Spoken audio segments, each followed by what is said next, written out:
Good morning, everyone. We're Finals 12. Today we're going to be talking about the security reassessment for Oui Croissant and the product Oui. Before we get into the data, let me introduce the team. I'm Ryan, our team lead. We have our phishing expert, Rain, our Active Directory experts, Hunter and Meryl, and our web app experts, Gwen and Derek. All right, so what's on the agenda today? So first, we're going to talk about our methodology. This is how we pen test. Next, we have our executive summary and statistics, both which will be high-level overviews of some good info. Next, we'll have some key strengths, and of course, some recommendations about your environment. And lastly, some questions and answers. All right, so our penetration testing methodology is going to start with the pre-assessment. So this starts with a formal meeting, essentially, with us, with the client. And here we'll talk about scoping, we'll talk about the end goal that we have for this entire engagement. And once the assessment period actually starts, we'll start by doing intelligence gathering. So this includes stuff like open source intelligence and just trying to find as much information as you can about the organization and any users associated with it. From there, we'll go into threat modeling and vulnerability analysis. So this is basically us trying to build a profile and determine any weaknesses that we can determine based off of the information that we were able to collect. And then we'll go into exploitation, which is us abusing those vectors. And post-exploitation would just be anything after we get a foothold. So let's say this is a successful phishing campaign. We're able to get a shell on a computer or something like that. And then that would then go into privilege escalation, enumeration. And basically the intelligence gathering to post-exploitation process will essentially just loop throughout the entire engagement based on what we can find. And at the end of the assessment period, we'll then compile all of these findings into a report, and then that's what we'll end up giving to the client.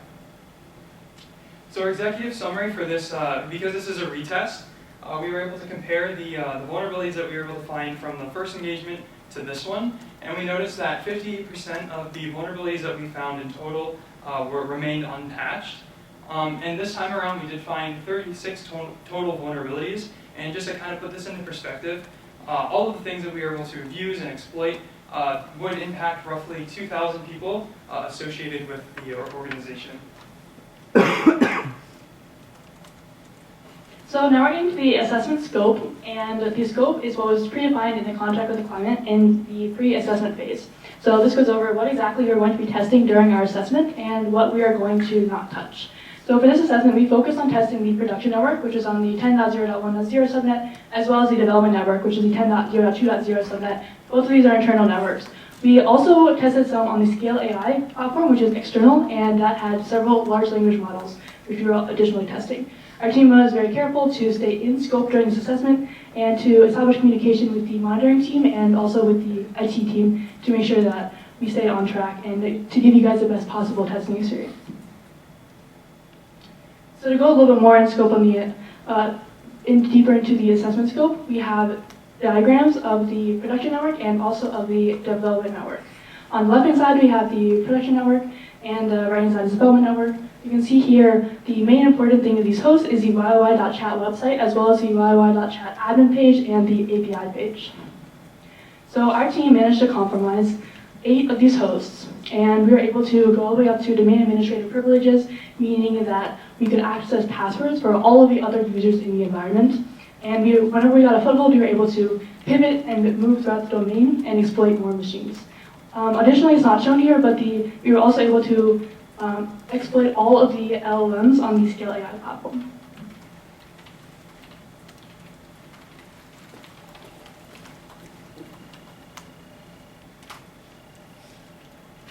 So this visualization right here focuses more on the reassessment aspect of our test. So this is a compilation of all the findings from the last assessment. And then the green bars represent the findings that we found to be either removed from your environment or remediated. So as you can see, a focus was, my security team was spent on the high findings we found. So a lot of those have been remediated, which is great to see. But as you see from the red, there's still a fair amount of VDMs we found from the last assessment that exists in your environment and allow us to get some level of access in the Oui Croissant systems. And this visualization right here focuses more on our total findings from our fall assessment compared to this assessment.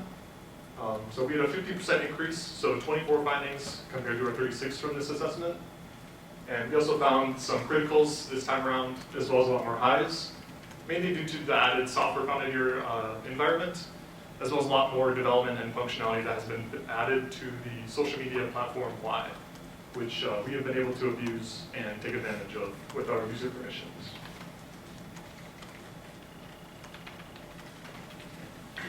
Covering key strengths, we noticed that your security team was very great about network monitoring, very vigilant, always prompt in addressing alerts of potential anomalous or malicious activity, very quick to come to us and confirm that these alerts are a result of our testing and not those of a malicious actor of sorts.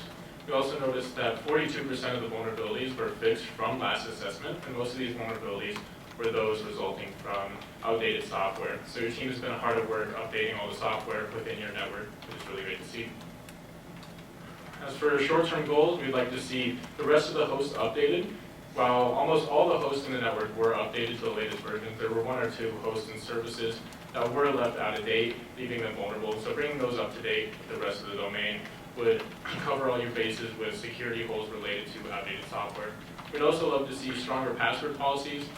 The password policy and users using weak passwords was an issue in the previous assessment as well as this current assessment. So creating and implementing a strong password policy and ensuring that is enforced throughout the domain would be good to ensure attackers can't gain access to users or even administrators just by guessing a weak password. And finally, they'd like to see you address the easy misconfigurations within the Active Directory environment and the website. So make sure you get in touch with your system administrators and the website developers to address any of the easy to fix bugs and misconfigurations.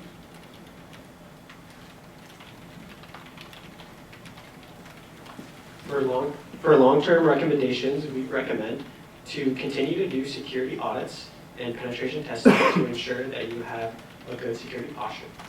Our second recommendation is to implement a patch management system to ensure that all of your assets are being consistently updated. And then our third and final recommendation is to implement employee awareness and training around cybersecurity and phishing. With the new technology of AI, threat actors have been weaponizing it to attack companies and their employees. With that, the Final 12 team would love to thank you for your cooperation and being such a great customer, and we'll open up the floor for any questions. Great, thank you. Really, really solid. So clearly, piqued my interest when you shared that we've had, up to, I guess, 2,000 users with the data. So are all of those recommendations focused on fixing that problem in particular?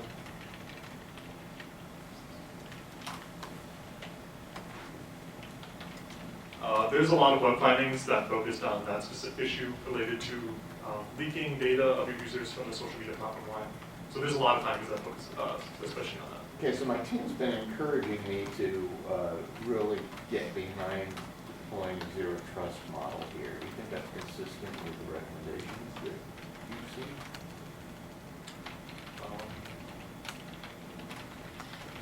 It could be a good recommendation. Zero trust is just making sure that no one has any more access than they need and no one trusts each other. It's been a very popular framework or suggestion in the past decade. It's never a bad thing to implement it, but if you feel comfortable implementing it, it is a lot of work, it would be a good idea. Okay. And then on relative risk of your findings, I'm starting to read articles about moving towards literally quantified risk. So you take a given, say, issue with a CVSS score, and then how do you actually tie it to the actual quantifiable risk to the organization in terms of loss and stuff like that? Have you guys looked at any models like that? Would you recommend them? So we haven't looked at a particular published model, but we do tie the vulnerabilities to the business impact that they could have. So for example, a LLM that can be exploited to badmouth the company could lead to potential PR issues. Right. One of the LLMs was also exploited to leak company information that can lead to different fines, legal fees, and even loss of development time with source code leakage. So we've tied all the vulnerabilities to the business impact in the report. Okay, because what these new models are doing is they allow you to actually come up with a number of what amount of that loss risk actually quantified dollars is from it. So just curious if you're seeing that out there. Personally, I have not. I'm not sure if